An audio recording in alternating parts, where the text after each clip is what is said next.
Now, there are many different ways to use text, especially multi-line text. The method you will use will depend on your needs. Styles will control your font type. Let them. MText objects can be edited within the text editor, but keep in mind that once you do, you lose some editing abilities. Let's just start with a blank file. Go to a template and use the autocad.dwt template file. Let's look at text styles. You can get to text on the ribbon from the Home tab right here. If you click on text, click on the arrow, you can have single line text or multi-line text. This will start your text, just like you normally would. You can also go to the Annotate tab on the ribbon, and you can get to the same features here. Now this button here will select your text style and make it current. It works just like a dimension style or a multi-letter style. This will change the scale for your text. If you want to change how big a lot of the text objects are, this will set the current height for your text. And if you click this button here, this will get you to your text style manager. We'll go over text styles and how to set them up in a different section. Now, as I stated earlier, there are different ways to use text in multi-lines, and you need to let your styles control your font type.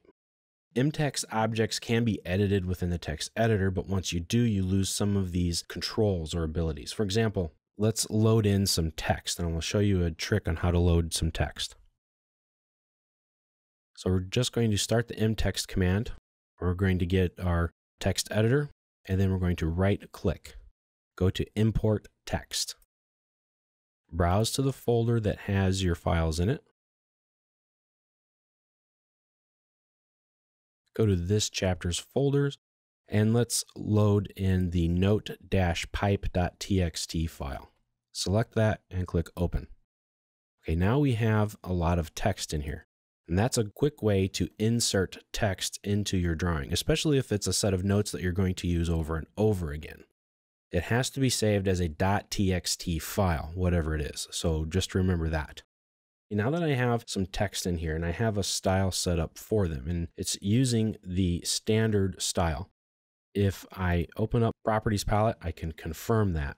Yes, it's the standard style.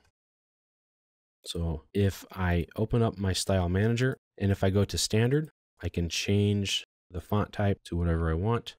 Click apply, click close, and that text object is updated.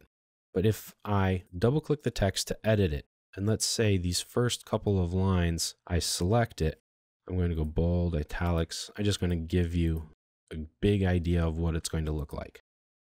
We're going to make it very different. Actually, let's make it yellow. And I'd like to also change the font. So I'm going to select it. I'm going to go up here to the fonts, and I'm going to put this one back to a different Arial font.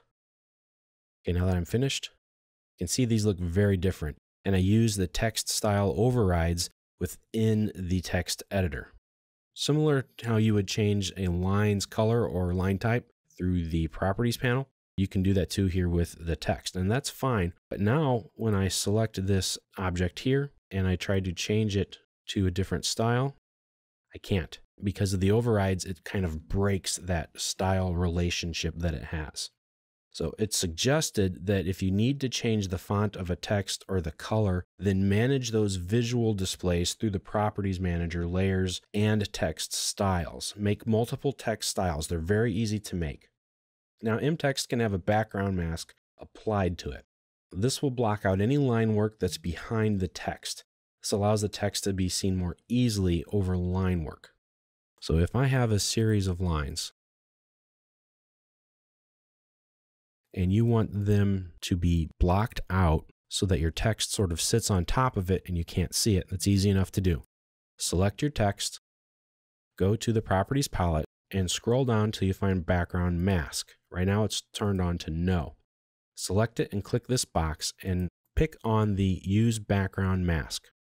Now we want this to be at least 100% of the coverage of it. I typically go with a 1.1, so it gets out just past the edge of the text. So there's a little blank spot around it, just in case.